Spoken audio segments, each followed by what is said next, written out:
전직 국가대표 펜싱 여성 선수 남현희를 상대로 혼인 빙자 사기를 벌인 사기꾼 전청조는 1996년생으로 생물학적 여성이나 필요에 따라 성별을 자유자재로 바꾼 자웅동체 사기꾼이다.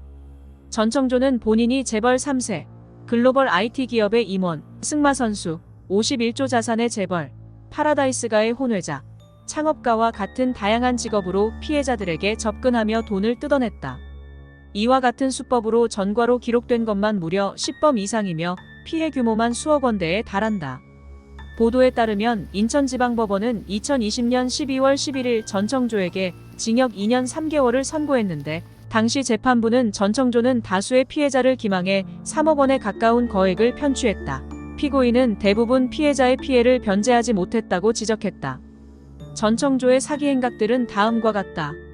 전청조는 2019년 4월 제주에서 만난 여성에게 남자로 접근하여 아내의 친오빠가 물 관련 투자 사업을 한다고 하며 300만 원을 투자하면 6개월 후에 50억 원을 만들어준다고 하였다. 그러나 그는 300만 원을 생활비, 채무 변제, 렌트카 대금, 고급 호텔 비용 등에 사용했으며 돈은 당연히 돌려주지 않았다. 전청조의 시작은 300만 원이었지만 이후 점차 그 금액이 늘어나게 된다. 2019년 9월 전청조는 이번엔 여자로 변신하였다.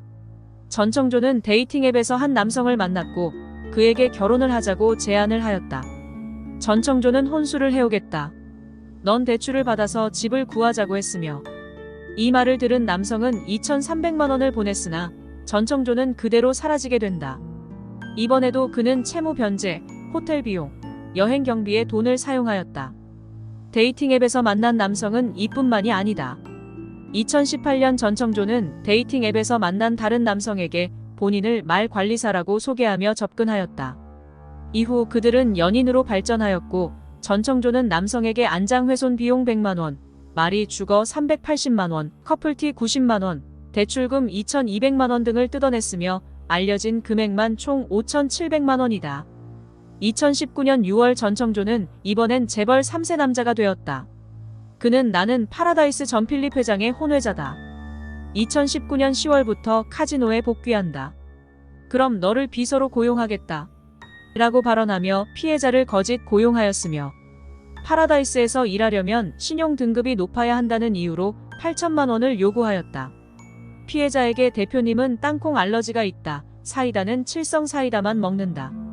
같은 상세한 설명으로 피해자가 신뢰하게 만들었다. 결국 피해자는 7,200만 원의 금액을 뜯겼다.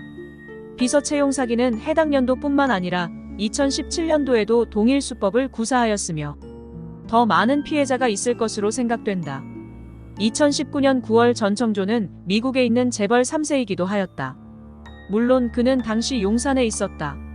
그는 페이스북 메신저를 통해 한 여성에게 본인을 미국에서 자란 재벌 3세로 소개하였다. 그는 나 지금 계좌 이체로 투자를 해야 해. 그런데 미국이어서 계좌 이체를 못해. 네가 대신 송금 좀 해줘. 한국에 돌아가면 2배로 갚을게. 라고 하였으며 2배 보장과 원금 보장 카드를 내밀며 피해자를 꼬드겨 1,600만 원을 뜯었다. 이 일로 전청조는 징역 2년 3개월을 선고받게 된다. 이외에도 그는 인스타그램을 통해 외국 취업 프로그램 알선자이자 운영자로 피해자에게 접근하였다. 그는 취업을 시켜주겠다며 피해자에게 68만 원을 뜯어내었으며 피해자는 뒤늦게 사기당했다는 것을 깨닫고 형사고소를 진행하였다. 그러나 뻔뻔한 전청조는 오히려 네가 나를 사기죄로 신고하는 바람에 법인 설립을 못하게 됐다. 내 사업에 영향이 생겨 금전적인 손해를 입었다. 카드론 대출을 받아 손해를 배상하라라며 피해자를 협박하였다. 이로 인해 피해자는 495만 원을 더 뜯기게 되었다.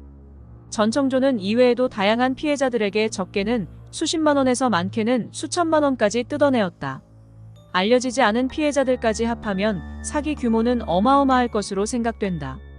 다행히 이제는 얼굴이 알려진 전청조에게 당하는 또 다른 피해자들이 생기지 않았으면 하는 바람이다.